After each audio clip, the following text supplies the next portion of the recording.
Boa noite. Boa noite a todos que nos acompanham. Hoje nós vamos tratar do tema da discussão de gênero, papel da universidade na discussão da violência de gênero e da invisibilidade da violência sexual. Hoje nossas convidadas e duas outras parceiras muito importantes na questão da discussão de gênero. A professora Josélia e a professora Claudilene, ambas da Universidade Federal dos Vales do Jequitinhonha e Mucuri. Boa noite, convidadas. Boa noite. Boa noite.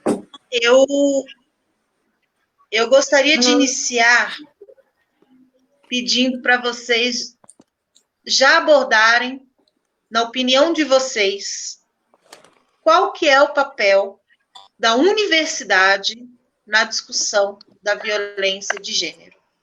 A palavra está com vocês. Acho que vocês podem começar. Josélia, Claudilene, vocês podem iniciar. Deu uma... Oi. Eu começo, então. Eu acho que essa é uma discussão que deve ser provocada não apenas no papel da universidade, né, mas como ela, além dela ser...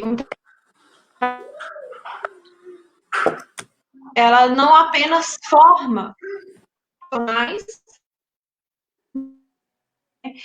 e pensar a discussão que são estabelecidas. E pensar também que gênero, quando se pensa em gênero, nós estamos falando da construção do ser homem, ser mulher, e que ela é histórica. Então, dimensionar o papel da universidade é pensar o papel da historicidade do papel educacional.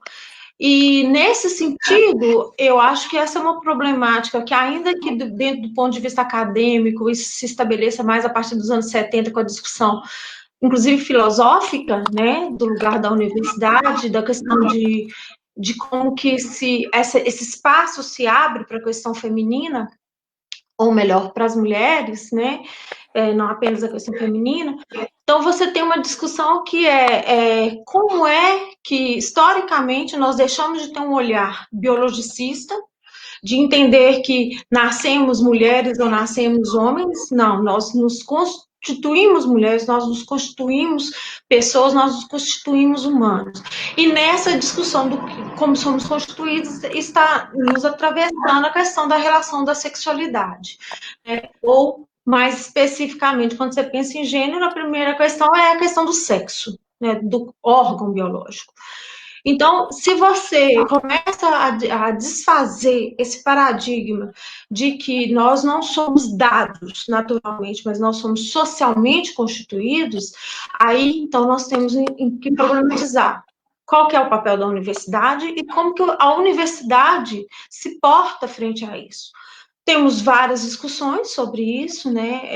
O conhecimento ele vai se constituindo ao longo de um processo histórico, e nesse sentido, sobretudo se a gente tem uma inclusão social e democratização da universidade, a gente tem que entender que as experiências que temos e que trazemos nos nossos corpos são marcadas pelo lugar social, pela questão sexual, pela questão racial, né? Então, o gênero não é o gênero. O gênero é atravessado por todas essas relações que nos constituem como pessoa, né? Então, eu penso que o papel da universidade é problematizar como que isso é constituído, problematizar que não se conhece sem ser num corpo datado, num tempo datado, né, e que o acúmulo que a universidade chega é um acúmulo social. Quando nós estamos ensinando algo, nós estamos ensinando um acúmulo que a humanidade teve. Mas qual é também o acúmulo do qual a universidade está falando? Porque aí a gente precisa situar que, historicamente, a universidade, sobretudo no Brasil, ela sempre foi elitizada. né?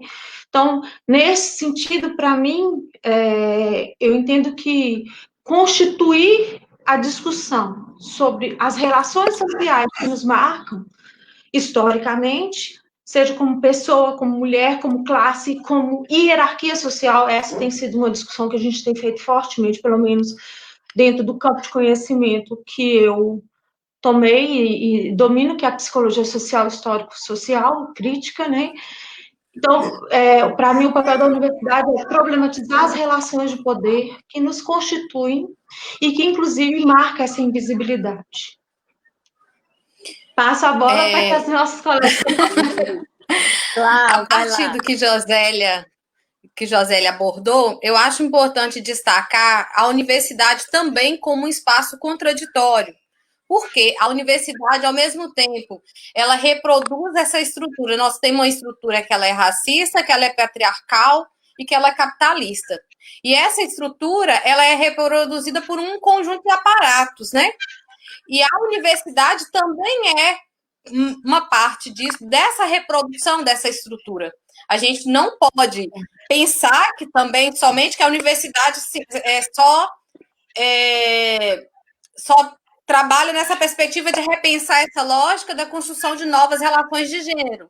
Porque, infelizmente, também, dentro da universidade, é esse espaço onde muitas vezes se reforça essas relações, inclusive de violência.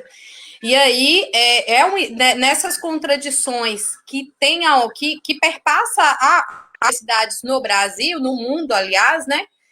Eu acho importante a gente destacar esse tripé, né? O ensino e a pesquisa e a extensão como um tripé de possibilidades para a construção de novas relações de gênero. Então, nós temos possibilidade de incidir, de fato, para repensar as relações de gênero, para construir relações de gêneros que sejam mais justas, né? Mas são possibilidades. E aí, eu até aproveitar para destacar que a universidade ela não está a par da rede. Porque uma vez, inclusive, eu já debati sobre isso com uma pessoa que compreendia que a universidade, por exemplo, não compunha a rede de enfrentamento à violência contra a mulher. Né? A universidade, ela compõe essa rede, ela compõe toda, né? Ela compõe toda essa estrutura, os projetos, né? Que são a forma da universidade contribuir para repensar essas relações de gênero. Acho que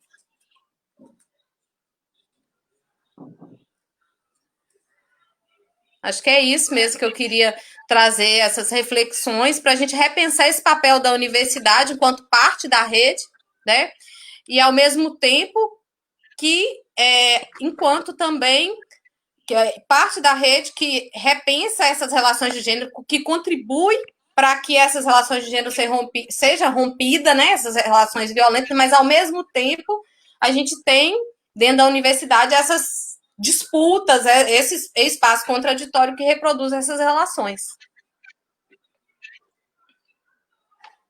Olha, eu quero complementar aqui muito no que a Claudilene falou, inclusive falando de um lugar jurídico, para pensar o seguinte: a Constituição de 88 traz justamente esse tripé para a universidade de ensino, pesquisa e extensão. E nessa nossa caminhada de construção de rede e de tentativa de aproximação da universidade, não só com outras instituições, como a própria polícia, como com a própria sociedade, o que a gente tem percebido é que ainda existem muitas pessoas, e falando não apenas de alunos, mas de pessoas que ocupam espaços de poder dentro das próprias universidades, que imaginam que o objetivo da universidade é simplesmente estabelecer e passar um ensino que seria puramente técnico. Eu não vou dizer aqui científico, apesar de que sabemos que o conceito de científico hoje adotado por muitos não abrange, por exemplo, as ciências humanas, né? Pensa em científico como uma ciência puramente química, biológica, enfim. Então, as pessoas que ainda acreditam que o papel da universidade seria simplesmente repetir ensinamentos históricos. Quando eu digo históricos, não no sentido de humanas, mas no sentido de, por exemplo, se você pega um ensino tradicional como o ensino da medicina, que você ensinaria anatomia, que você ensinaria conceitos de medicamentos e quais medicamentos utilizar e outros, num processo que vem sendo ensinado há muitos anos e que isso deveria ser simplesmente repetido pela universidade, sem propor reflexões e discussões acerca do que houve no mundo de, não vou dizer modernização, mas de tentativa de inclusão de outros saberes. Primeiro, como eu estou dizendo, você não está certo nem juridicamente, porque o conceito de universidade e o objetivo da universidade, especialmente da universidade pública, não compõe só um ensino puro e simples, compõe um ensino, pesquisa e extensão. Quando você fala desses três, você já imagina que isso não é possível sem reflexão. Isso não é possível com uma simples transmissão de um saber meramente técnico que não se propõe refletir a realidade e não se propõe refletir sobre. Estamos tentando mudar essa realidade e produzir profissionais mais condizentes com uma alteração social necessária, ou estamos simplesmente tentando produzir profissionais que vão ratificar uma sociedade que é patriarcal, que é elitista e que é racista. Então, quando a gente fala de discutir gênero, nós estamos acolhidas juridicamente pela Constituição Federal, pela lei que traz desde 2006 a necessidade da discussão de gênero. Não apenas nas universidades, mas em escolas de ensino básico, isso não acontece. Então, primeiramente, a gente tem que incluir a universidade na realidade social. Temos que parar de pensar a universidade como um oásis que paira acima de toda a comunidade, de toda a humanidade, com seres que também são diferentes dos seres que não têm esse acesso, e pensar em modos de refletir a realidade para modificar padrões de comportamento não só pessoal, mas de comportamento profissional, que produzem até hoje todo tipo de discriminação. Então, a gente tem sim que o papel da universidade, não só social, mas jurídico, é de discussão, é de inclusão de realidades, é de entender o porquê dessa sociedade que até hoje precisa ser o tempo todo repensada, porque inclui apenas alguns, porque considera como iguais apenas uma pequena parte dessa sociedade.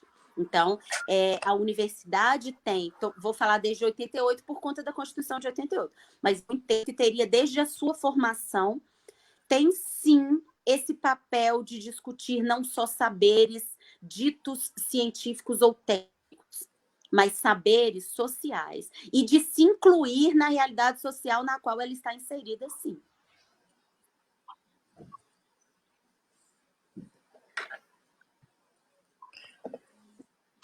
Eu penso, complementando essas falas, né, de que a gente tem um grande desafio, né, quando se pensa no trabalho da universidade, porque ainda eu gosto muito de uma expressão do Harvey, mas que ele fala assim, que o Estado ele precisa constituir leis que possam ser inclusivas, né, e democratizantes, mas entre a lei e o comportamento de consenso social que democratiza, existe uma grande distância. E a gente precisa compreender que nesse processo, e Claudilene tem toda a razão, da disputa de conhecimento dentro da universidade, porque existem disputas, né? Nós estamos em disputas o tempo todo, e a trajetória histórica, pelo menos da Universidade Ocidental, ela é elitizada. Ela é elitizada, ela é branca, ela é eurocêntrica e ela é positivista. E o que é o cerne do positivismo? Dizer de uma suposta neutralidade, como se o conhecimento fosse neutro, e nós já sabemos que não é neutro. São disputas de poder, e o que, na verdade, quando a Kira está trazendo em 1988, que eu acho que é muito importante a gente lembrar isso, nós temos um país que, historicamente, não deu acesso à educação, a maioria das pessoas. E mesmo nós que estamos hoje compondo e disputando espaço de poder na universidade, porque aqui nós somos 4 mulheres nessa live, né, discutindo, né? Somos 3 representações de conhecimento da universidade, com um debate com uma pessoa que transitou a universidade e que hoje compõe a delegacia de mulheres e que sabe muito bem que, assim, vamos pegar o real, né? Entre as delegacias de mulheres, que tem mulheres que efetivamente acolhem outra mulher, e as delegacias que não acolhem outras mulheres, nós temos grande distância. Né? E eu acho que tem uma questão da acessibilidade desse espaço, que a Kiri colocou muito corretamente, tem que ter uma aproximação. A legislação nos impõe isso, mas tem uma questão também que são os nossos cursos de formação. Né? Eu vou falar, minha formação é em psicologia. Eu saí da universidade, não foi há tão pouco tempo, né? Mas a minha formação todinha. Me perguntem se nós discutimos patriarcado. Me perguntem se nós discutimos questão de gênero. Não. Não. E não é, aí, se você pensar assim, qual é o papel que nós temos? Eu acho que tem um papel muito forte a Constituição, e a Kíria tem toda a razão de demarcar isso juridicamente, porque nós estamos vivendo num momento de...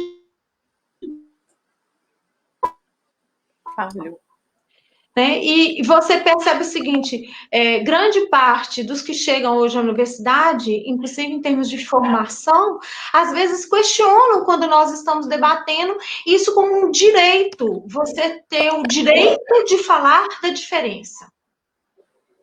O direito de trazer narrativas diversas, que, inclusive, como mulher branca, não é a mesma narrativa de uma mulher negra, né? A gente é desafiado nesse processo a dialogar com isso o tempo todo, e nós aqui, acho que é importante a gente até dizer de onde nós estamos falando, né? Porque a gente compõe um trabalho há uns 3 anos, né? Penso que são 3 anos mais efetivos, assim, em que a gente está compondo um trabalho de diálogo, de extensão, pesquisa e ensino, né? Articulando essa experiência da rede pública, né, que está lá na Constituição como possibilidade, a Constituição com o trabalho com a Delegacia de Mulheres, a Constituição com o Observatório de Mulheres, né, com trabalhos que a gente está tentando desenvolver, que é o Núcleo de Orientação Socioeducacional. Mas se nós pensarmos assim, nosso trabalho, pelo menos eu vou falar do meu, né, eu percebo que ele é ainda uma breve ranhadura, na estrutura de financiamento que está no próprio conhecimento da universidade. Quando você vai fazer pesquisa, por exemplo, a maioria de nós hoje, que está na universidade, somos mulheres, e se nós formos avaliar os nossos processos de formação, talvez qual de nós realmente discutiu a condição de relação de poder entre nós, estudantes, e os nossos professores? Eu fico me questionando. Então, assim, eu acho que isso é muito importante a gente demarcar que a legislação é um ganho fundamental. Mas se essa legislação não se constituir com um dia a dia nos diferentes espaços, a gente não a torna real. O problema da legislação que eu vejo é, inclusive, o seguinte, e tem tudo a ver com discussão de gênero. Existem legislações, e aí a gente fala muito também em direito do que a Josélia mencionou sobre o positivismo, né? E sobre a ideia de que o direito talvez fosse apenas uma repetição de leis ou uma edição de leis que pudessem modificar a realidade. A lei não muda a realidade. Não adianta eu publicar uma legislação hoje que ela não muda comportamentos sociais. Isso é uma ilusão histórica e uma ilusão que o Brasil ainda vive. A lei não muda a realidade. E no que se refere a questões de gênero, lembrando que a violência contra a mulher ela é fundamentada o tempo todo por uma cultura, e a cultura diz respeito à repetição de condutas diárias e de comportamentos que aí estão ao longo de séculos. Não é a legislação que vai mudar. Muitas vezes as pessoas me perguntam sobre a eficácia ou efetividade da Lei Maria da Penha, e a gente precisa pautar esse tipo de questão, que é a lei veio e trouxe uma punição maior e melhor, né, para a violência contra a mulher, mas ela não modificou comportamentos. E como ela não modifica comportamentos, as estatísticas de violência contra a mulher não vão diminuir. Isso só vai diminuir a partir de um movimento e de políticas públicas que digam respeito à educação para a prevenção da violência contra a mulher. E isso vem de discutir gênero em escolas desde cedo e em universidades também, de ceder espaços para mulheres, de ceder espaço para a discussão de gênero desde sempre. E de se entender e de se criar meninos e meninas entendendo sobre igualdade. Então, se você perguntar, a Lei Maria da Penha vai mudar a cultura machista? Não vai. A lei não modifica isso. E até por esse motivo, a gente precisa pensar onde é o lugar de tentar se modificar culturas. Se não na universidade. Se não em instituições de ensino. Onde mais nós vamos modificar isso? No ambiente doméstico? Vamos, né? Também.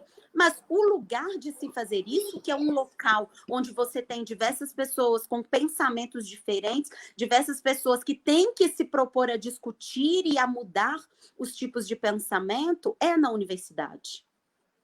Então, isso precisa e deve ser discutido lá. Sob pena de continuarmos com as mesmas estatísticas e as mesmas discussões daqui a 50 anos. Ô, Kíria, eu concordo, né, com essas questões que você está colocando. Serviço social, né, eu sou assistente social. Nas disciplinas do curso de serviço social, quando eu formei, não estudei gênero. Serviço social, não estudei gênero. Né, na graduação, quando eu fui professora a primeira vez em 2011 na UFVJM, era substituta, não tinha nenhuma disciplina de gênero no curso de serviço social.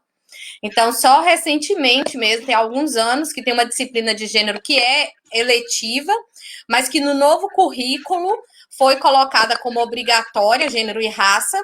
Porém, até para colocar para essa disciplina se tornar obrigatória dentro do próprio curso de serviço social, não foi difícil.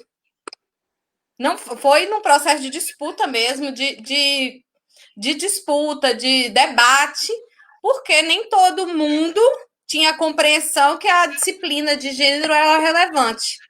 Ou seja, os desafios para materializar, né, o que a Jo colocou aí, aí que você também, a legislação no cotidiano da universidade, numa universidade que reproduz também essa estrutura patriarcal, o machismo, é muito grande. Nós, se formos pensar, o FVJM, ela tem no campus Diamantina, em 2019/1, nós tivemos 5.717 alunas mulheres, alunos, aliás, no total. Poucos são né, mulheres lá. Em Teófilo Otoni era 2.091 alunos, desses, a maioria também mulheres. Só que é uma universidade, e não é diferente de outras universidades brasileiras, que se você for olhar os principais conselhos, as principais diretorias, né, reitorias no Brasil, são homens. Então, essa reprodução da divisão sexual do trabalho também está dentro da universidade, se expressa dentro dessa universidade. Da mesma forma, eu estou aqui na UF, estou no Espírito Santo, estou fazendo. Da mesma forma que na UFES também não é diferente nesse processo. Então, assim, é universidade onde tem uma aluna minha que pesquisou, né, nesse período, tem esses dados, que ela fez a pesquisa sobre a violência contra a mulher dentro da UFVJM, contra as mulheres estudantes da UFVJM do campus Teófilo Otoni. E aí ela teve a oportunidade de repensar toda essa estrutura dentro da universidade. E ela chegou à conclusão que nós temos uma universidade que ela é pensada por homens, mas que a maioria que está lá são mulheres. Né? Então, é importante porque até nas próprias legislações, quando vai discutir, por exemplo, a licença da aluna gestante, ou as situações de violência contra a mulher, o que vai ser feito. Esse é um dado que é importante a gente considerar também. Não que todas as mulheres, né, não estou considerando também, não é todas, infelizmente, tem mulheres que reproduzem também o patriarcado. Essa é o machismo, né? Tem mulheres que reproduzem o machismo. Só que... Até sobre isso que você colocou, a gente tem que pensar o seguinte: quando não se discute gênero, é mais grave do que simplesmente não ter interesse, né? Não é assim, olha, a gente não discute gênero porque a gente não entende isso importante. Não é. Quando você não discute, existe, no mínimo, para se refletir por trás da não discussão, a ideia de se manter o que aí está. A ideia de se manter o patriarcado, de se manter os espaços de poder ocupados por homens e, consequentemente, as decisões tomadas por homens. Então, é mais do que um não interesse, é um próprio silenciamento. Eu estou vendo aqui a professora Elissamara, que é professora do curso de enfermagem. A gente vai, inclusive, iniciar um projeto juntas agora, né, que ela apresentou. E eu vou falar sobre violência contra a mulher. Então, uma das coisas que começamos a colocar na UFVJM, mas também através de iniciativas pessoais, não institucionais, como a iniciativa dela e como a iniciativa da professora Juliana, no curso de medicina, é de vamos falar de saúde da mulher, como não falar de violência contra a mulher? Nós não podemos entender, e aí vem aquela velha discussão sobre os objetivos imediatos de cada instituição. A gente não pode entender que quem trata saúde só trata o corpo humano biológico. Se você atende num posto de saúde, por exemplo, você lida diariamente com violência contra a mulher. Como é que isso não faz parte do seu currículo? Você não discute isso, você não sabe qual providência você, enquanto profissional, deve tomar. Quando eu e Josélia, professora Josélia, começamos, né, iniciamos esse projeto, até antes dele se formalizar como projeto de extensão, nós começamos com esse pensamento de diversos profissionais da educação também lidam diariamente com a violência contra a mulher. A violência contra a mulher faz parte do cotidiano. Se você trabalha com crianças, você trabalha com crianças que vivenciam isso. Se você trabalha com adolescentes, também. E aí, como é que você se propõe a formar profissionais da educação que não sabem o que fazer, ou não querem, ou entendem que não é da sua alçada tomar providências quando se depara com uma situação de violência contra a mulher? E aí a gente pensou, então vamos incluir isso dentro de uma aula da professora Josélia para capacitar esses profissionais. Vamos daqui para frente pensar em formar profissionais que tenham ao menos o conhecimento sobre a violência contra a mulher, que eu enxergar no curso do meu trabalho é sim minha responsabilidade. Eu preciso tomar providências não só enquanto cidadão, mas especialmente enquanto profissional, agente público, que presta uma função pública de educação. Então, qual é o local adequado para isso, se não na universidade? E se nós estamos falando aqui que a discussão de gênero, ela é difícil, ela é invisibilizada, o que dizer, então, das situações em que há violência sexual? Dentro da discussão de gênero, a gente vai colocar uma discussão que é ainda mais invisibilizada do que a violência física ou psicológica contra a mulher, que é a violência sexual. Aí nós ingressamos em um ponto em que as instituições ainda mais se dizem não só não capazes de lidar, como querem se dizer sem responsabilidade de lidar com aquilo. Eu ia fazer exatamente essa pergunta para vocês agora. Como que vocês enxergam a invisibilidade da violência sexual dentro da universidade? Isso tanto dentro da instituição, com alunos, com professores, com técnicos, enfim, com a comunidade acadêmica, quanto essa questão do ensino, de como que os profissionais vão lidar com esse tipo de situação. Eu gostaria de começar falando, porque eu penso o seguinte, inclusive algum leitor nosso, alguma pessoa que está participando conosco já escreveu isso. Porque quando a gente pensa na violência, a gente está falando, às vezes fala muito da violência física, mas a violência física, ela chega no momento que a violência simbólica já foi instalada há muito tempo, né? E nós precisamos compreender que nós temos uma educação cultural que nos constitui, do ponto de vista binário, né, nessa organização de gênero que a gente está colocando, que a mulher tem que ser leve, obediente, passiva, e o homem tem que ser ativo. Só que isso constrói duas formas de gênero absolutamente violentas. Porque um tem que se submeter, para um ser passivo, alguém tem que ser ativo, tem que se submeter. Então, o binarismo está ali colocado. E você vai pensando o seguinte, eu acho que é importante a gente compreender que por que a gente não percebe a violência? E, inclusive, não percebe nem a sexual, tá? Porque quando a gente coloca para uma menina assim, preocupa com isso não, não preocupa de conhecer assim não, você tem que ser uma boa esposa, uma boa namorada, né? Ou tem uma letra bonita, isso basta. Nós ensinamos isso. Isso é uma moralidade que é violenta, absolutamente violenta. Absolutamente. A gente questiona que ela é violenta? Não. A gente entende que isso é um princípio educacional. Entende que isso é um modelo de constituição. O que eu estou querendo dizer com isso? Para que a gente possa adentrar um nível de violência física, que às vezes é o limite das outras violências, a gente precisa perceber as nuances das relações de violência que nós já aprendemos desde criança. E que a universidade vai reproduzir. A universidade vai reproduzir porque ela é uma relação de poder construída nessa hierarquia verticalizada. Se a gente está tentando fazê-la horizontalizada, que é a discussão, então se é para todos que seja igual, né? Isso é uma mudança total de paradigma de comportamento, de relação cotidiana, de problematização, inclusive, do que gera problema na universidade. Né? Então, por exemplo, muitas vezes nós não percebemos, enquanto mulher, que quando, por exemplo, eu até vi no comentário, que uma colega se coloca numa situação de disputar um cargo de poder, se está com um homem, alguém fala assim, mas você vai disputar com fulano? Você vai aguentar?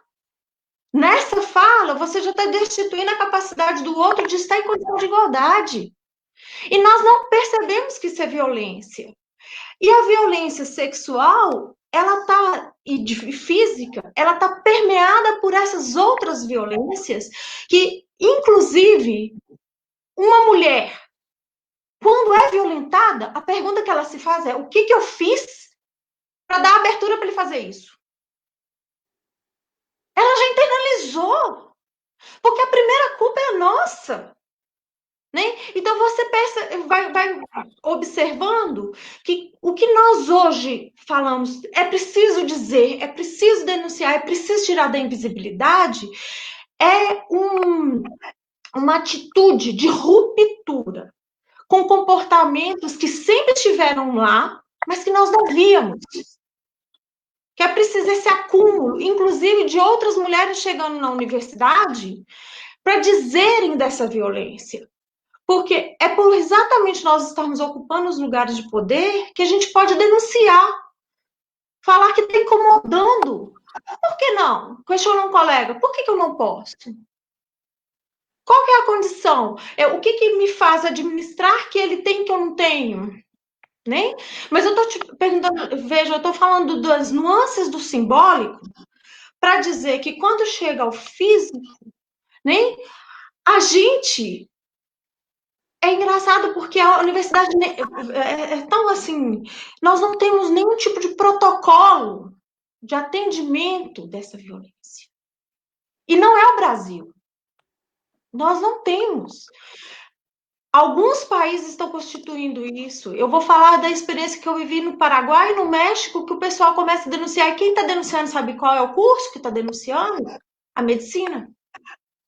Que as alunas de medicina denunciaram o abuso de poder do professor de aliciá-las. Pergunta o que aconteceu com as alunas que denunciaram. Estão fora da universidade. Porque as vozes delas ainda não são ouvidas. Porque quando elas denunciam uma cadeia, que nem sempre as pessoas veem. E que nós não vemos. Quando eu estou falando nós mulheres, gente. Porque para a gente compreender essa formação, como que nós somos formados, a gente tem que se perguntar assim, por que nós aceitamos conceito de passividade, inclusive do que nos disseram que é ser feminino. Né? Então, eu estou problematizando, e aí eu vou deixar que outros coloquem, porque a gente pensa muito a física, mas a física só chega ao nível que é porque nós aprendemos a silenciar lá no simbólico lá atrás. Só complementando, Josélia, em 2015, eu não sei se vocês acompanharam, teve todo um processo na USP sobre a questão da violência contra as mulheres no campus da USP, em São Paulo. E aí provocou, inclusive, uma pesquisa do Instituto Avon, né, que identificou as principais violências que foram identificadas que as mulheres sofriam lá na USP era a desqualificação intelectual e o estupro dentro do campus. Então, assim, são dentro das universidades, reforçando o que Josélia falou, não tem protocolo. A maioria, praticamente no Brasil, eu acho que algumas universidades, se eu não me engano, a USP avançou um pouco nisso, mas pelo que eu vi, é pouco. Não tem protocolo, e aí, quando a gente, nessa pesquisa que eu orientei em 2019, sobre a violência contra a mulher no campo do UFVJM, em Teoflotone, a aluna encaminhou, por exemplo, um e-mail para a ouvidoria da UFVJM, né, questionando onde ela poderia denunciar essas situações de violência. A ouvidoria se colocou como um instrumento de denúncia, né, respondeu o e-mail, se colocou como instrumento de denúncia. Porém, quem da universidade, dos alunos, sabem que a ouvidoria da UFVJM é um instrumento de denúncia. Quando aconteceu algumas situações de violência contra a mulher, contra estudante, no campus do Mucuri, em que as alunas saíram da universidade, que aconteceu o que Josélia falou. Elas denunciaram, só que aí o medo, todo o processo que elas sofreram fez com que essas alunas saíssem da universidade e um caso, não foi só um homem, né? Não foi só um momento. E os envolvidos permaneceram na universidade, provavelmente vão formar. Ou já formaram. As alunas estão fora. Ou seja, a violência contra a mulher dentro da UFPJM contribui para a evasão, para a saída de estudantes. E quando a gente vê as discussões de evasão na universidade, não é considerado isso aí. Esse não é um elemento que é considerado. A universidade não visualiza ainda a violência contra a mulher como um elemento que faz com que as estudantes saiam da universidade. A violência sexual, que a Ellen, né, colocou e a Josélia complementou, a gente vê muito essas questões, principalmente de denúncia das calouradas, né, de situações envolvendo a questão de calouradas, mas mesmo assim é um processo, todo esse processo muitas vezes ele fica invisibilizado, silenciado, né? E as alunas, algumas vezes, tem situações que alunas são desencorajadas a fazer denúncias, justamente porque a universidade não tem esse acolhimento. Eu desenvolvo um projeto na universidade, é o Observatório dos Direitos das Mulheres do Vale de Jequitinhonha e Mucuri, né? A gente trabalha, já atingimos muitas cidades do Mucuri, realizamos também dentro da UFVJM alguns debates, inclusive a Josélia e a Akíria foi lá falar na nossa jornada feminista universitária sobre a questão da violência contra a mulher dentro da universidade, né? A gente promoveu esse ano de novo outro debate sobre isso, então são debates que a gente vem fazendo na universidade, porém, só o observatório, só um projeto de extensão, ou mais outro projeto, só projeto de extensão, por conta dos professores, de atender essa demanda. A universidade, o conjunto da universidade, né, o seu conjunto, seu tripé, ensino, pesquisa e extensão, deveria ser, como se diz, articulado em pensar essas questões relacionadas à violência de gênero que se coloca dentro da universidade. porque é inaceitável a gente pensar que uma universidade pública, mulheres estão saindo da universidade por causa de violência. E isso vem acontecendo.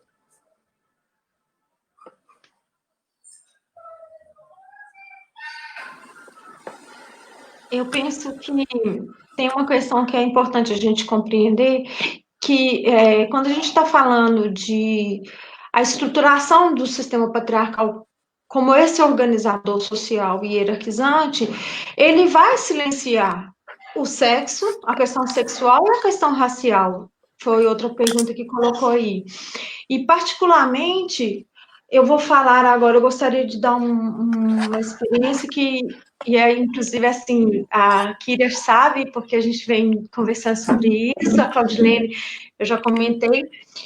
Eu acabei de produzir um artigo que é um diálogo com as meninas, essa experiência de ser coordenadora, né? Nós tivemos situações brutas dentro do bacharelado interdisciplinar em humanidades, né?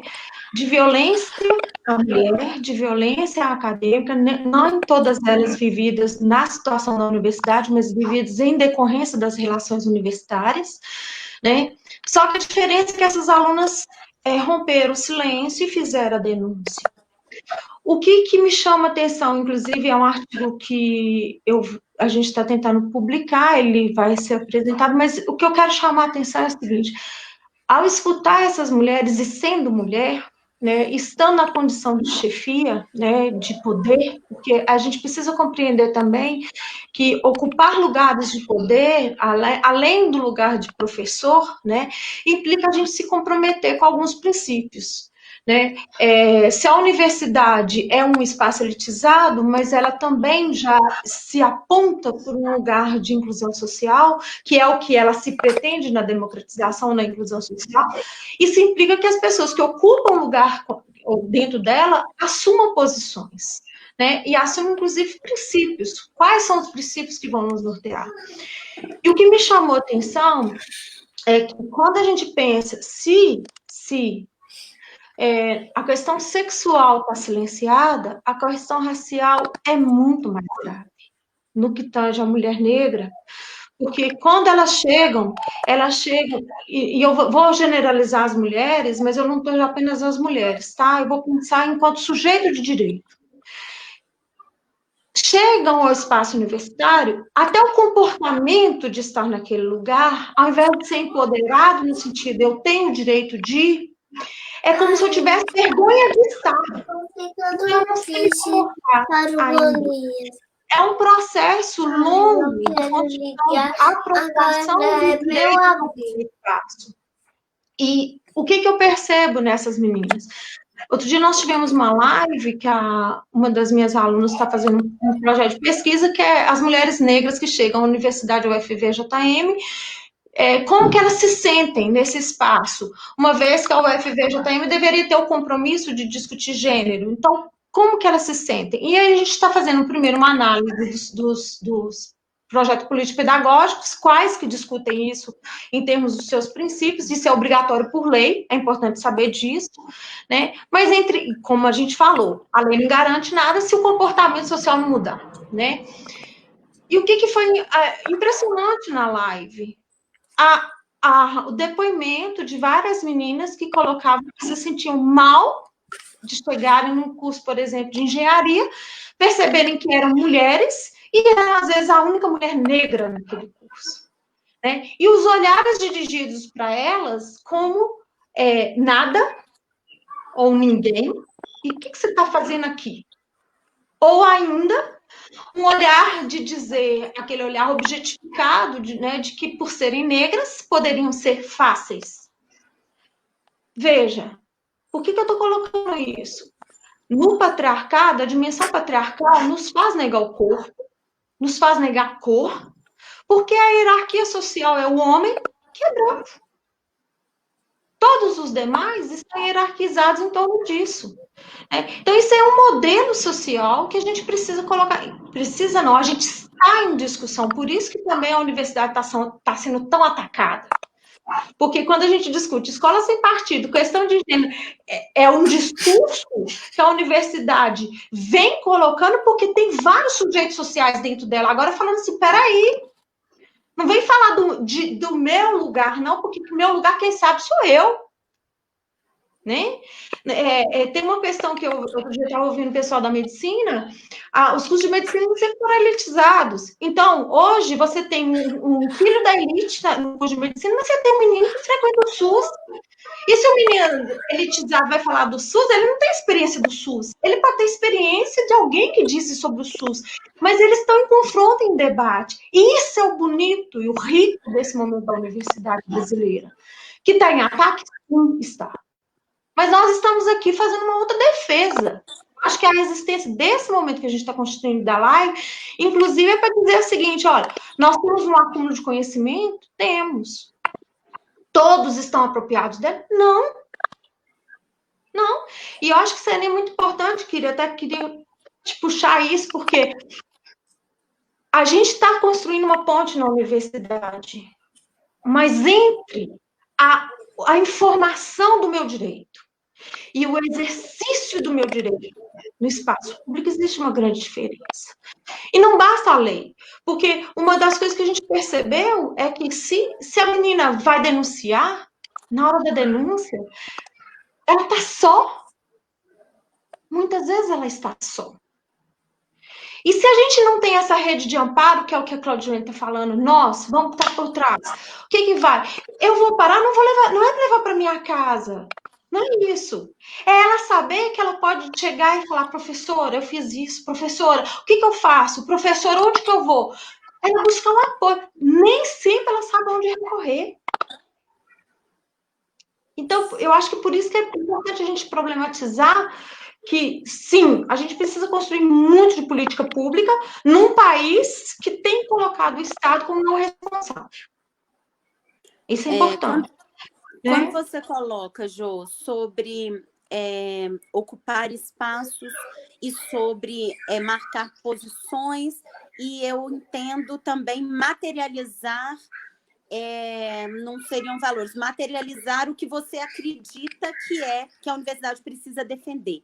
O que eu acho que falta muito é isso. O que significa? Nenhuma universidade pública, se você perguntar, olha, você é a favor da violência contra a mulher?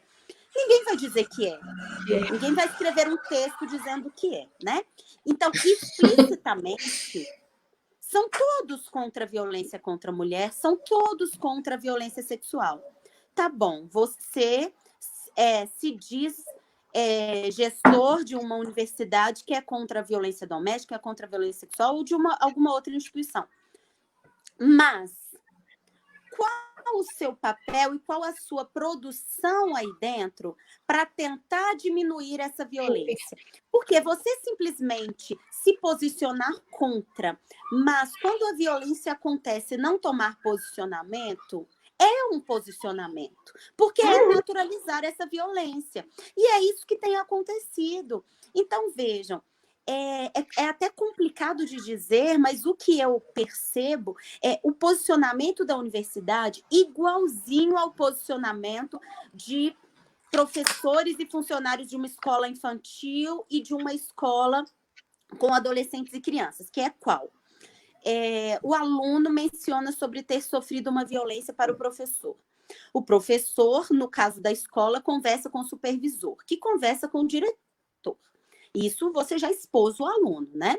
E aí chegam à conclusão de que não é problema deles se intrometer nisso. E aí, quando você está dentro do ambiente universitário, tem acontecido a mesmíssima coisa. Uma aluna comenta com um professor, que comenta com outro professor, que muitas vezes chegou até a questão não sei como seria o nome, do acolhimento psicológico da universidade ou social. Só que ninguém tomou o posicionamento de acionar os órgãos responsáveis.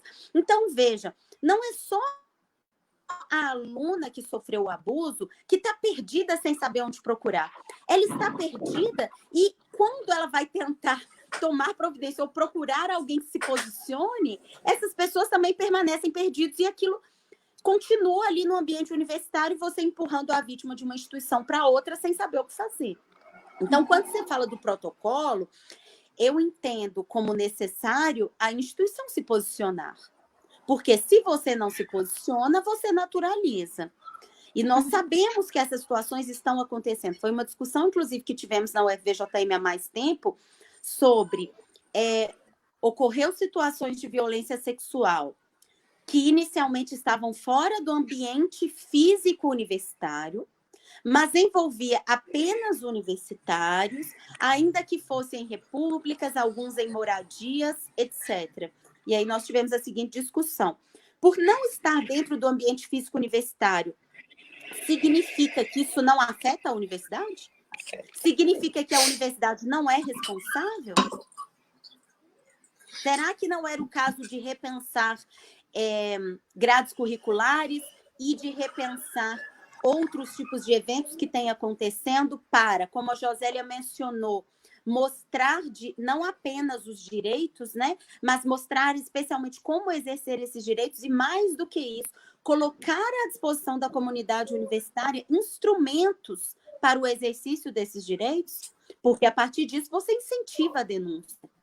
Você pode fazer isso dentro da própria universidade. Nós teremos um órgão para te acolher e um órgão para te encaminhar para as autoridades policiais. Então, é preciso, sim, um posicionamento, não apenas o verbal, de se dizer explicitamente contra a violência contra a mulher. Sim. Sem dúvida, Kíria. Com certeza é importante isso. E tem outra questão, né? Voltando a uma questão que a Josélia falou e que também foi colocada nos comentários, é relativa à questão do racismo também. Vamos pensar das mulheres negras. Eu, como mulher negra, né, não que seja uma discussão que só eu tenho que fazer, não é isso. Mas a gente vê que essas discussões de raça e de gênero, elas são pouco realizadas ainda pela universidade. Crimes como o racismo e a violência contra a mulher são invisibilizados, são silenciados, né? E isso faz perpetuar todo esse processo de violência. E também de exclusão, por exemplo, das mulheres negras, por exemplo, ou das mulheres negras, dos homens negros, dependendo do que, né, é relativo ao racismo.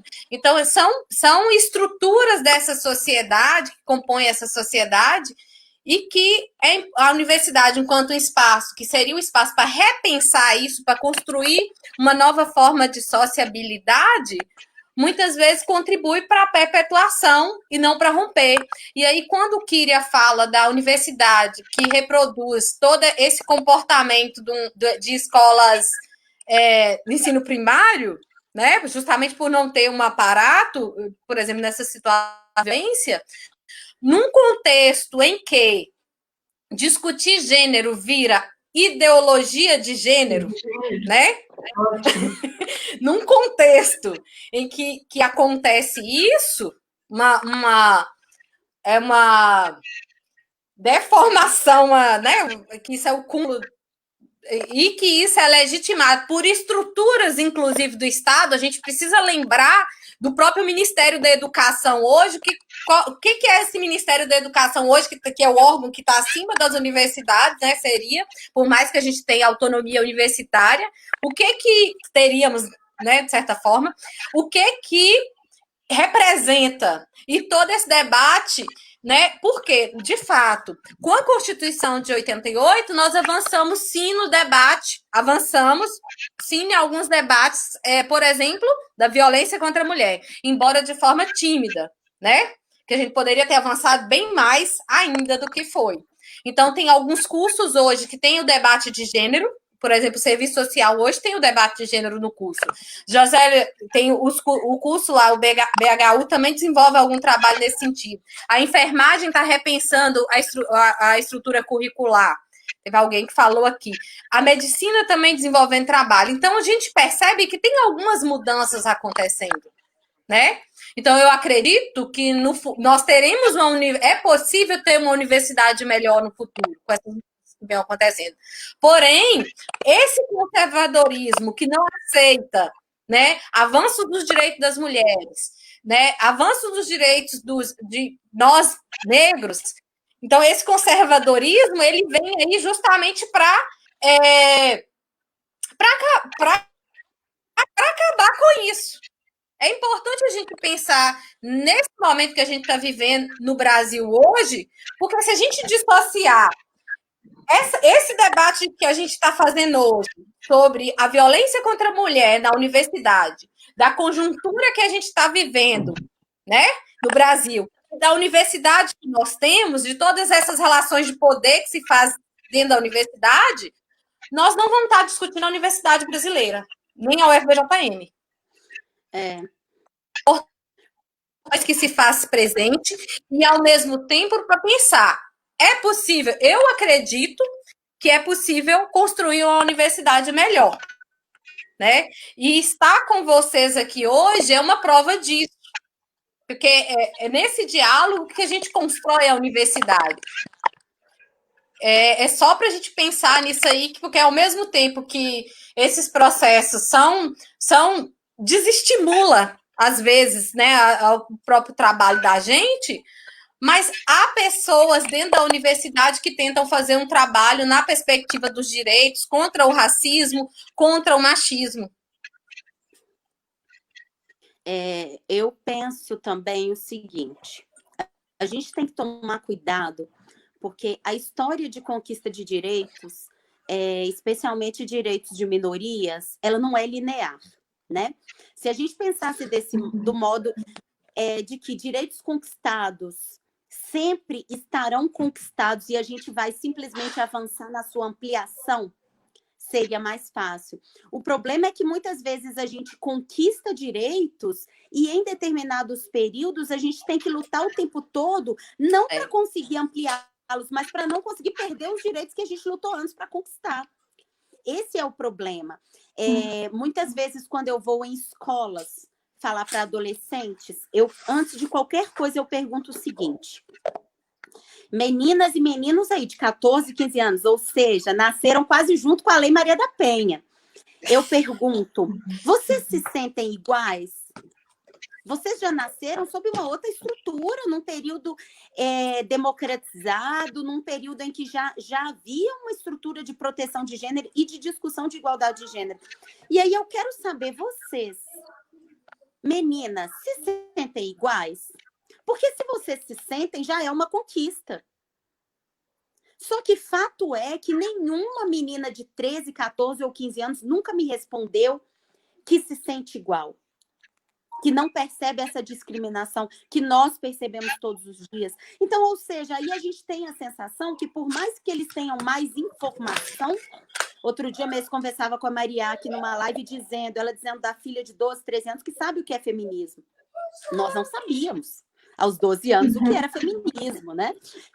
Então, veja, por mais que elas saibam isso, elas ainda vivem num ambiente cultural tão misógino quanto que nós vivemos na idade delas. Então, ou seja, conquistamos alguns direitos, a legislação modificou, mas a realidade não modificou.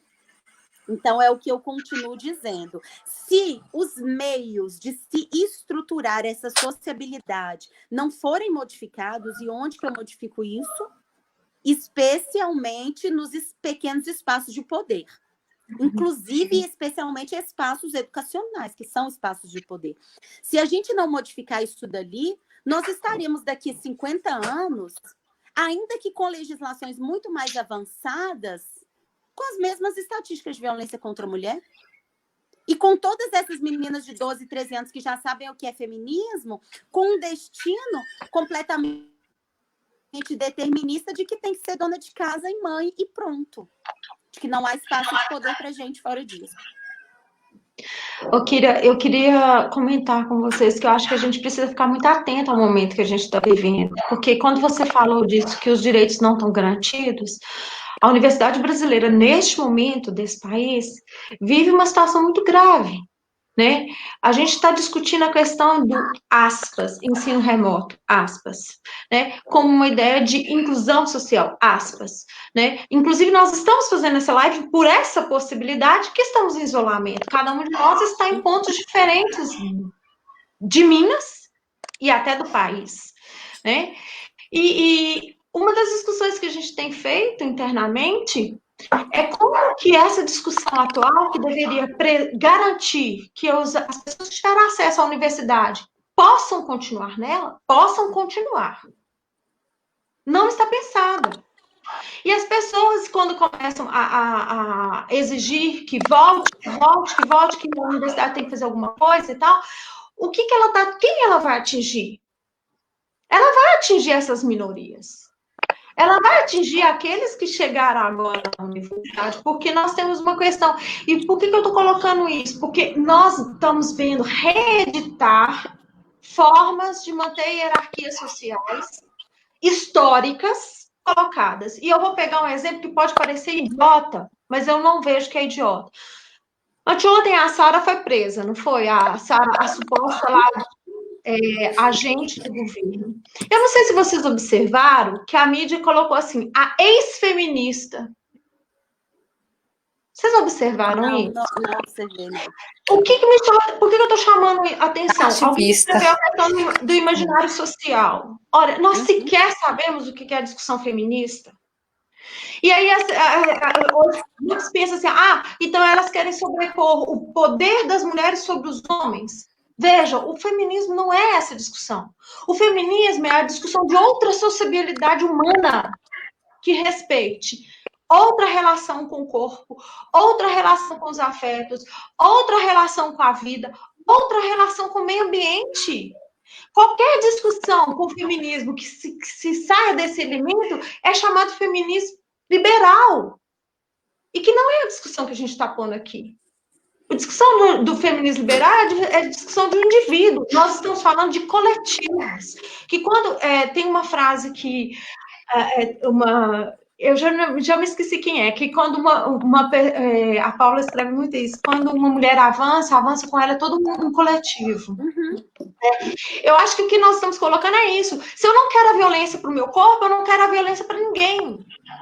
Se eu não quero que eu seja retomada como vadia, porque eu posso escolher meu parceiro, mas o homem pode escolher quem ele quiser e ele não é vadio, eu não quero para mim o que me fizer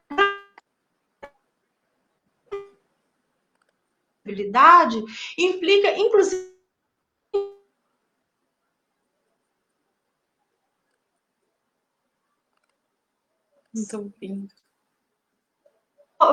parecer que meu pensamento é contínuo, mas eu espero não ser. Veja, nós estamos num momento em que concurso público nesse país está sendo questionado, eleição está sendo questionada, as instituições democráticas estão sendo questionadas.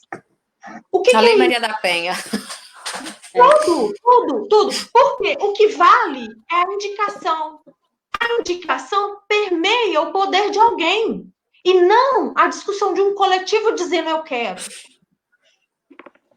Né? Então, por que eu estou falando isso? Se a gente não pensar que essas mínimas, que não são mínimas, porque, veja, a Kira é delegada, nós somos professoras, a Ellen é uma estudante. Qual acesso que ela teve? Concurso público. Enem. Numa instituição que antes era assim, quem entrava, quem podia, e que eram homens. Então, nós estamos criando estruturas para desconstruir essa estrutura hierarquizada. Desconstruiu totalmente? Mentira! Falar que o Brasil é democratizado, gente, não é verdade. Né? Agora, construímos instituições democratizantes? Sim.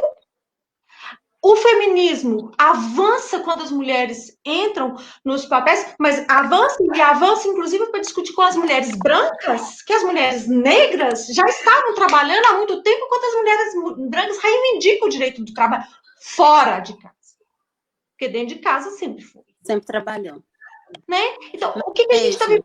A pandemia revela. Hoje eu escutei o professor Maurício Abdala falando uma coisa, que o vírus invisível revela coisas que são visíveis, mas que nós negamos. Né? Nós tivemos, no período da pandemia, aumento do feminicídio pelo isolamento social. Por quê? Porque as mulheres que estavam fora trabalhando, supostamente resguardadas da violência doméstica, agora estão dentro de casa. Né? Sofrendo mais violência. Aumento da violência. E se nós vamos pensar isso dentro da universidade? Esses alunos que chegam à universidade diminui o impacto da violência doméstica sobre elas? Claro que diminui. Muitas delas nunca refletiram a violência vivida. E agora, quando chega na universidade, começa esse ponto de discussão, que é o que você está trazendo aqui, e que começa a desconstruir a imagem delas, de que elas nasceram mulheres, são formadas mulheres, e que aí elas começam a duvidar do que... Gente, isso é uma possibilidade de ruptura de processo de conhecimento, de processo cognitivo. A gente tem muito mais crença do que conhecimento. Nós tivemos um governo eleito em nome de um tripé histórico, moral, família e Deus. Concorda? Então, por que eu estou trazendo esses elementos que parecem... Como que a Josélia construiu isso tudo? A gente está num ataque tão forte do imaginário social e tão reificador do imaginário mais perverso de que a mulher tem que ficar em casa, né? De que nosso lugar é na cozinha, sim, né? Ou no tanque, né? Que os valores, que a gente não tem o direito de ocupar espaço, e nessa desestruturação, e nesse lugar que a universidade está sendo um ataque, quem vai sair dela? Os que não puderam ter acesso a isso que nós estamos tendo agora, aos meios de comunicação social. O Brasil garantiu isso para todos? Eu estou retomando isso, gente, porque, assim, felizmente, a gente está em discussão desse momento, mas isso implica dizer assim, qual é a universidade que está em pauta nessa discussão quando a gente tem pressa de fazer as coisas funcionarem e não pensa contextos? Quem é que está ganhando com isso? E eu acho que isso reifica relações de hierarquia sexistas, machistas, e de um modelo de universidade que reafirma um lugar elitizado, branco, eurocêntrico. Infelizmente, não vou falar eurocêntrico, ele vai ser americanocêntrico, né? Porque agora tudo é tecnológico, lá pontuação, isso. E a gente não pensa conhecimento. Eu fui muito longa no meu pensamento, mas espero ter sido clara no que eu penso nessa questão da gente pensar quais são os imaginários que estão sendo reificados nesse contexto que a gente está vivendo de pandemia nesse país. Foi sim. Eu queria fazer só um comentário aqui. Pode fazer, doutora. Eu ia falar antes e esqueci. Tem tudo a ver com o que a Josélia está dizendo, que é o seguinte. Certa vez, num evento que estávamos no teatro, a Ermelinda, que era a presidente do consórcio Mulheres das Gerais, a gente começou a falar sobre legislações e eu falei sobre a Lei Maria da Penha e tal.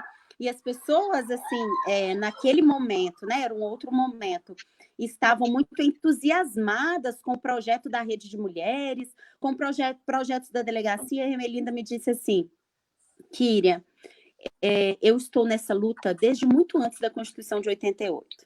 Eu queria te pedir só para tomar um cuidado.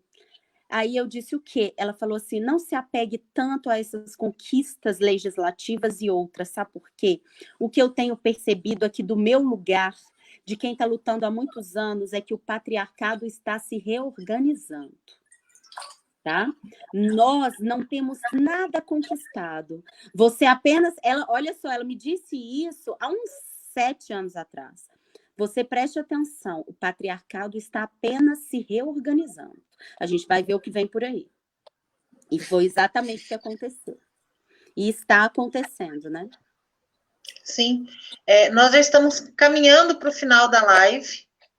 Eu gostaria de pedir para as nossas convidadas fazerem as suas considerações finais. Claudilene, queria começar com você. Sim. Inicialmente, eu gostaria de agradecer, né, a rede do Alto Jequitinhonha pelo convite, a Ellen, agradecer a Kíria, agradecer também estar nesse momento com a Josélia e todo mundo que acompanhou a live.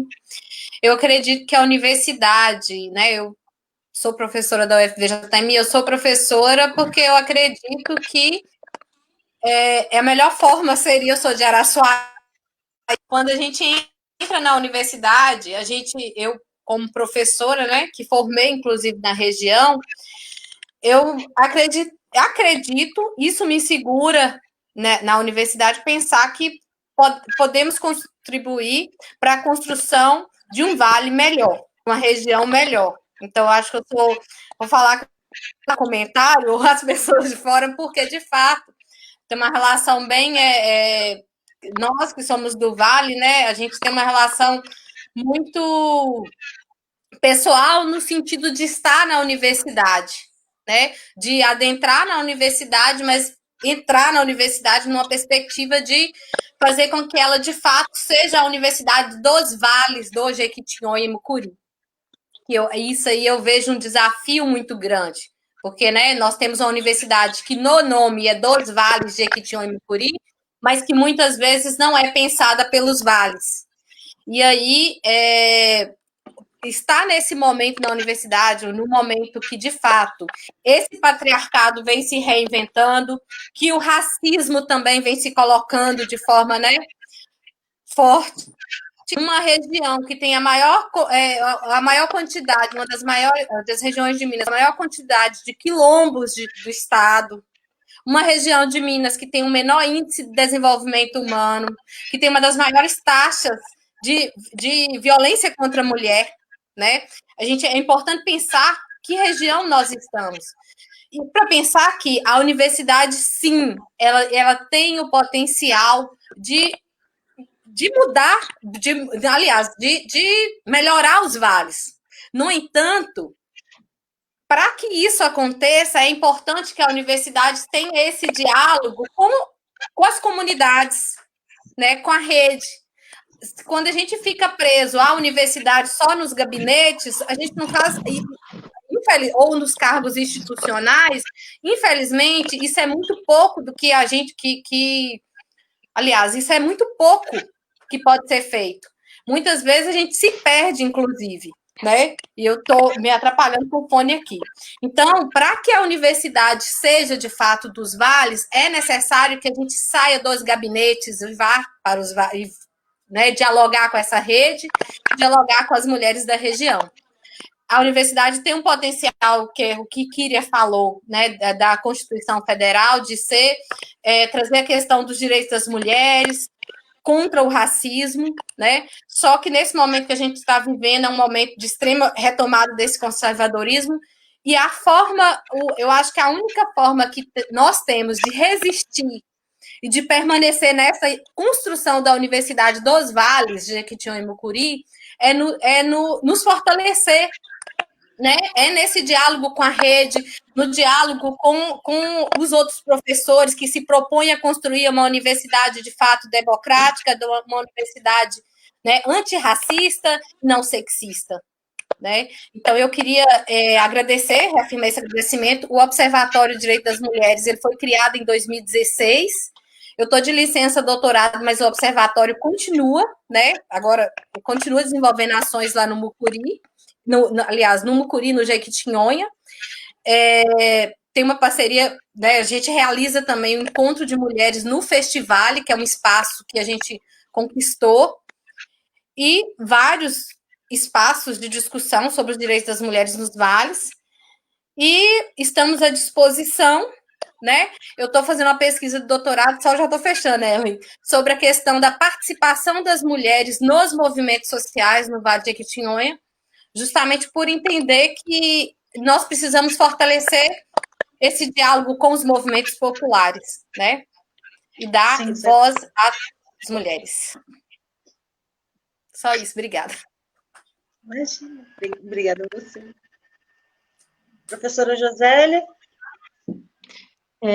Eu queria complementar a fala da Kíria, que o patriarcado está se reorganizando porque o capitalismo está se reorganizando, né?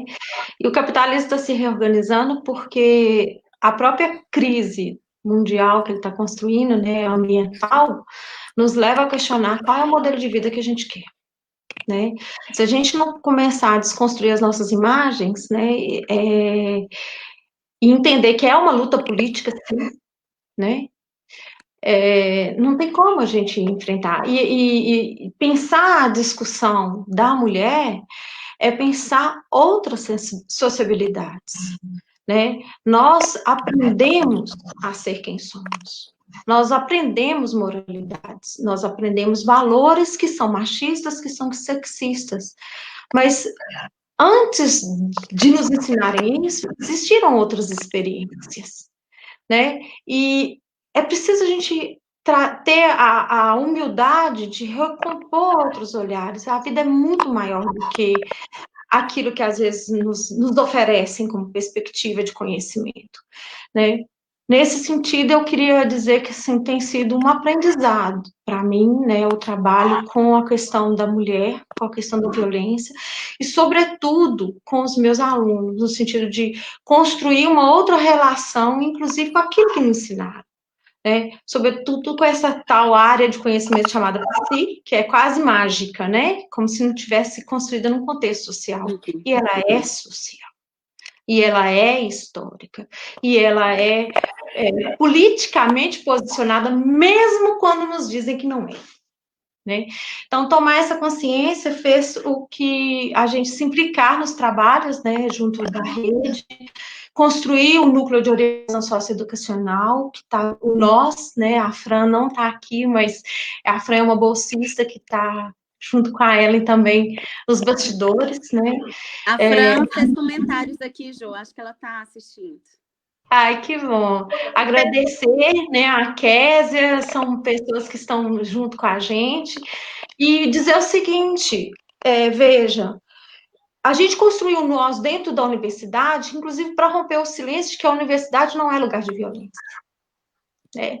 Nós não temos muitas demandas, é verdade, mas isso também é um indicativo de por que a gente não fala desse lugar. Né? Por que nós, enquanto mulheres que sofremos violência, e eu sofri violência dentro da universidade, né? E vivo violências dentro da universidade, inclusive intelectuais, da gente ter que fazer a defesa dos nossos argumentos. E é um lugar da universidade que a gente tem que argumentar. E o problema neste país é que a gente aprendeu a obedecer e a crer, e não a duvidar.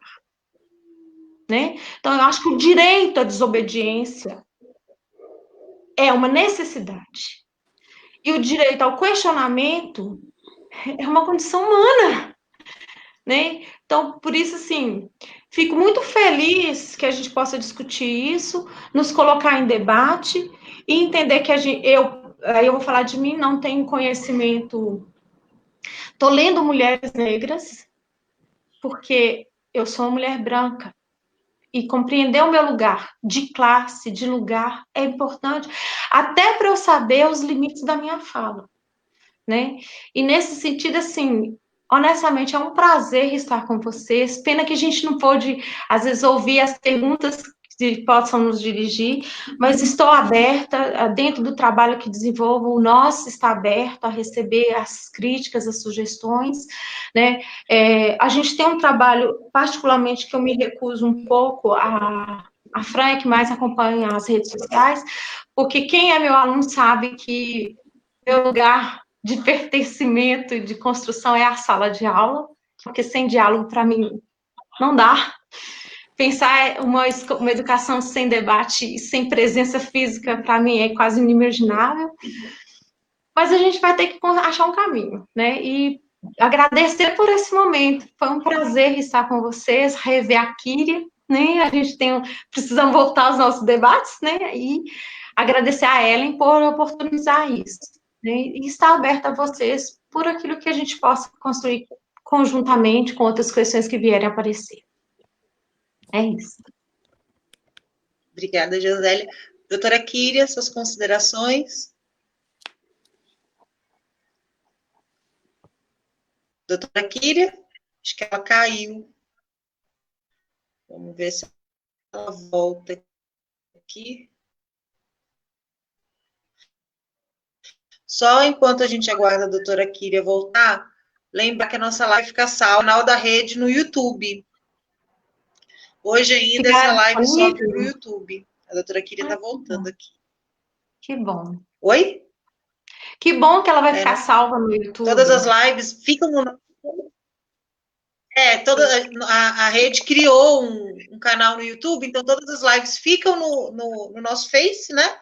E a gente sobe elas para o YouTube também. Doutora Kíria, suas considerações finais. Eu tive que sair, porque eu não estava ouvindo o final aqui. Eu queria